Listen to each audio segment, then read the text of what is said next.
All right, Aries, beautiful. They're beautiful cards. So you are rare and free. There are not many like you. And then you have here and now. I think that this is just a reminder that you need to stay in the present moment. Your power is in the present moment. But it's more having to do with you being free to be who you are. So you are rare and free talks about a struggle to find places where people accept you and where you feel like you fit in. But it also talks about embracing everything that makes you different and makes you a better person. Don't ever comply. Don't ever comply, and you can never be defined, right? And this is just a reminder that in order to stay free, you need to keep focused on what is happening now. And I'm not so much worried about how you guys see your future. I'm more worried about what it is that you're going back at and looking at. Like I always say, when it comes to going back to the past, you have to be careful about what you're looking at because you bring it into the present moment and then you end up creating it tomorrow. So just keep your focus in the here and now. And I think that the reason why this is coming through for some of you may have to do with what's going on with the dark mirror. And again, it's not going to be for everybody. Anger and chains. The moon phase is the waning crescent and the stage is anger. Obviously here, anger. But I always feel like anger can be constructive, but this one is reminding you that your anger misdirected could end up destroying everything in your life rather than just the one target of whatever it is that has made you angry in the first place. So you may have had these chains and you're angry and you want to break free and you want to stay free, but your anger misdirected can then become your chains. You need to be careful about how angry you get and how you vent that anger, right? All right, Aries, here's your overall. The Queen of Wands. Hey, that's nice. I love the Queen of Wands. I used to work with her. I know what that's like. So the Queen of Wands, you're talking about your confidence in your ability to make things happen. She has the passion and the drive to get what she wants. And we're also talking about you being able to manage the things that are going on around you, right? But there's also that mystical type of energy with the Queen of Wands here. But I think for a lot of you, if it's not having to do with another person, you're going to be focused on, you making some stuff happen for yourself. Now, in the past, the Wheel of Fortune, hey, I'm telling you, Aries, this has been one of those years for you where the opportunities just keep coming. So the Wheel of Fortune, and I don't feel bad about this, I think that this is a favorable turn of events, so to speak, right? Because the wheel is like the ups and downs. Either you're on top or you're on the bottom. But I think that things have changed in a direction here, especially with the Queen of Wands, where things are going to be better for you. Now, if we're talking about work, I kind of look at the Queen of Wands as like a manager, more so than like the Empress. That one feels a little bit different to me. The Queen of Wands I would see as being like, a head like CEO or something. You know what I mean?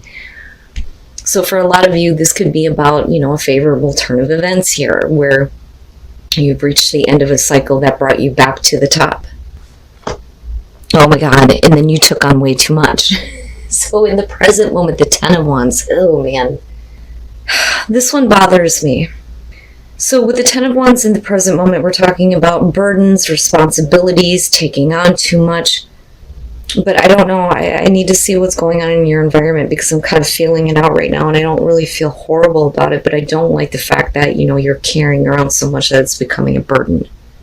Especially if things should be turning in your favor here with the Wheel of Fortune, because I'm telling you, that's what I feel like looking at that.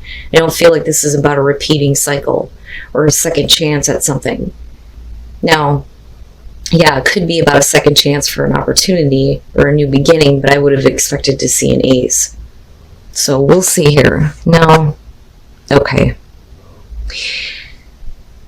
I have to wonder if there isn't something else that you should be doing as far as like work and career. Okay, so with the Two of Swords and future conditions, you get pushed to this place here where you're refusing to make a difficult choice, but you know that you're going to have to do it in order to get what you want, with that Queen of Wands being the overall.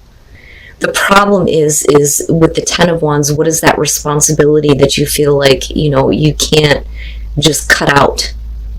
So in future conditions here, it's you need to open your eyes and make the choice to get rid of whatever is weighing you down in order for, better opportunities to come around with that Wheel of Fortune.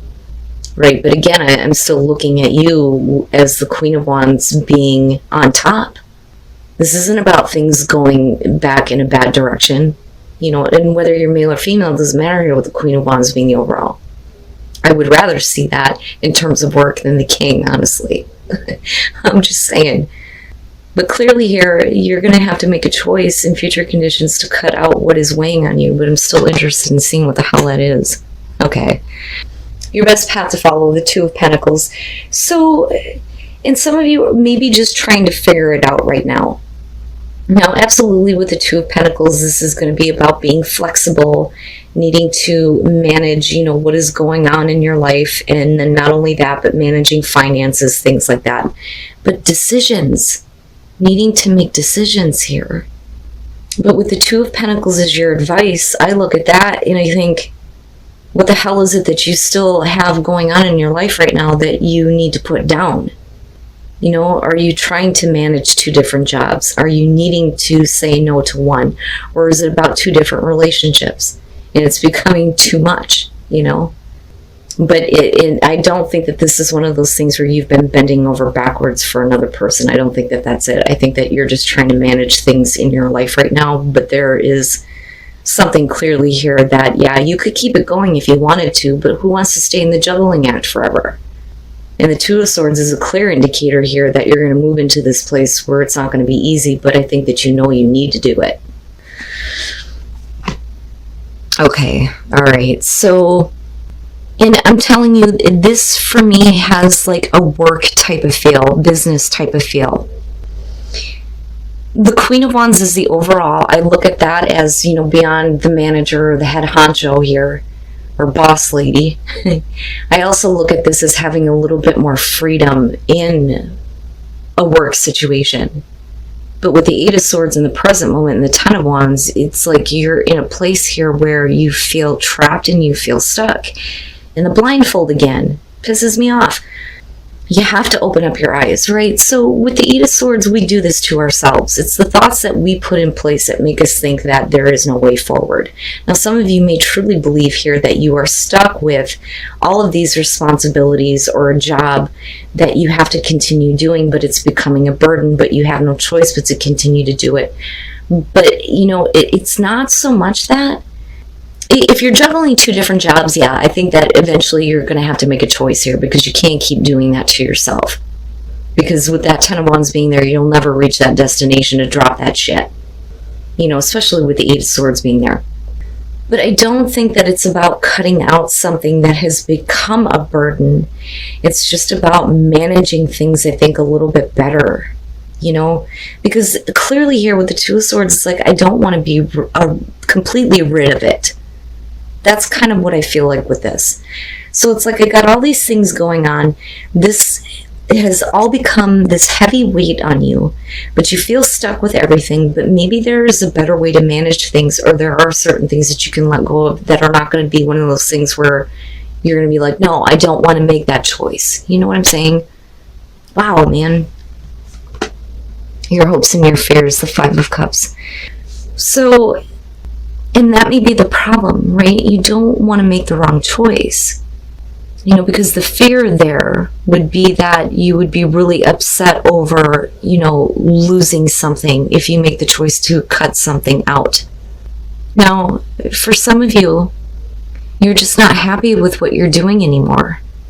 But the thing is it's like I have to continue this. I have to do this in order to stay on top. But it doesn't have to be that way. There's a better way to manage things. But you're going to have to figure that out. I don't think that it needs to come to this, though. But this, clearly is showing that there is some unhappiness with having to do all of this. And then coming out the Seven of Pentacles. So here is where I think that a lot of you are going to be looking at your responsibilities and what you feel trapped with, and you're going to be looking at what you're actually getting out of it. Now, I always question the Seven of Pentacles coming out. It is about reevaluating what you have to show for everything that you have done. And in that reevaluation, do you continue doing things the same way, or is there a better way of doing things? And I think it's just about management, needing to manage things a little bit better here. I don't necessarily feel like this is something that you need to say, okay, I can't do it anymore, because there may still be the potential for growth with the Seven of Pentacles. I question it, but I don't always feel like it's something that you need to just, take what you can from it and then leave it. It may have the potential to be something better, right? Because you're only at the 7. It's interesting. Okay. That's not bad, right? And I think that that's probably why you're going to be reevaluating the things that you are trying to balance out in your life. What is going to give you the growth that you want? What is it that you need to put aside for a little bit, or what you need to put more focus and attention into to create more growth? But I think it comes in the form of a new idea, possibly communication, but I think that you find a brand new path. So, first of all, the Fool, and I love it when it shows up for Aries, because you have this amazing ability to go, fuck it, I'll do it. When nobody else will, you will jump headfirst into it, And with the Fool, you don't always fall flat on your face. A lot of times you land on your feet. You may deal with some things you didn't expect, but, hey, right? You don't know unless you try. And God bless you guys for doing that. So, the Fool with the Seven of Pentacles, looking at the Wheel of Fortune, I think that this is really about you needing to stay on top. That's what I feel like looking at this. I need to stay on top, but I don't want to do something that could cause, any kind of financial struggle, I think, more so than anything. But this is also about, being able to have faith in the process, right? You need to just kind of go with the way things are right now and manage what you can, instead of trying to push yourself to make a difficult choice to cut something out. Because I still think that there's potential for whatever this is. Priorities, right? Now, with the Eight of Cups, I don't think that you're abandoning anything. I think that if anything, you've been considering what you have invested emotionally into something that makes you feel overwhelmed and trapped and you can't let it go. But I think that the focus is changing. So with the Eight of Cups, I don't necessarily feel like you're just walking away from something here. I think that you're considering it, at least. But it's more so, like I said, what you have been investing into it that is not helping, if that makes sense. And then you move into the Page of Wands, and it makes me wonder if some of you don't get some really good communication that comes through before you actually completely cut something out. But some of you may have this brand new idea, and it's a whole new path that you take. The Page of Wands is about taking a path that you've never taken before with passion, despite the fact that you have a lack of experience, because you learn that along the way. So it's something good is coming out of this, but I worry that you guys are right on the edge here of doing something that would be really upsetting to you. And you can still stay on top and still, continue to manage all of these things, but it doesn't need to be this overwhelming, I'm trapped with this sucks, I don't want to deal with it anymore, I would say to you, just hang in there. Just hang in there, baby, right? The Two of Pentacles is not the greatest, but it's saying that you have the flexibility, that you have the ability here to continue to manage what is going on. You're not going to be in that position forever. Eventually, you're going to start to see some kind of growth. Wow, man. And you guys are going to have to let me know how that applies to you. This one was interesting to me. But I do think that the big time thing here, the big focus for a lot of you is going to be about, like I said, staying on top and making sure that things continue to grow for you. Whether it's career, I think it's career for a lot of you. I don't think that this has to do with relationships. And then flourish, yes, yes, yes. So reconnecting with spirit. This is needing to reconnect with, your soul. And then not only that, but reconnecting with the divine source, right? That intertwining. And then you have the magic, and seeing the magic in everything and seeing the magic in life. But that is what is going to lead you to flourish, for the situation to flourish. There was a reason why I felt like I didn't need to shuffle the soul trees. I mean, I shuffle it before the reading, but usually I do it during it too, but I didn't need to this time. I love it. I'm telling you, Aries, your readings have been so different than everybody else's, and it just blows me away. So when you reconnect with spirit, you'll be able to see the magic in everything, and then your life will flourish. All right, now Whispers of Love. I do feel like I need to shuffle this. And have faith. I'm telling you, have faith. Trust your faith in the situation. Have faith in the process. Right? You're not taking a foolish leap. And you don't have to abandon anything. You just need to stop feeding into it that way. And don't make a choice that is going to be difficult for you or bring you unhappiness. Just hang in there for a minute. Because I feel like a lot of you are going to get some really good news. There's more going on than you realize, I think, right now. Right? So just have faith and hang in there, Aries.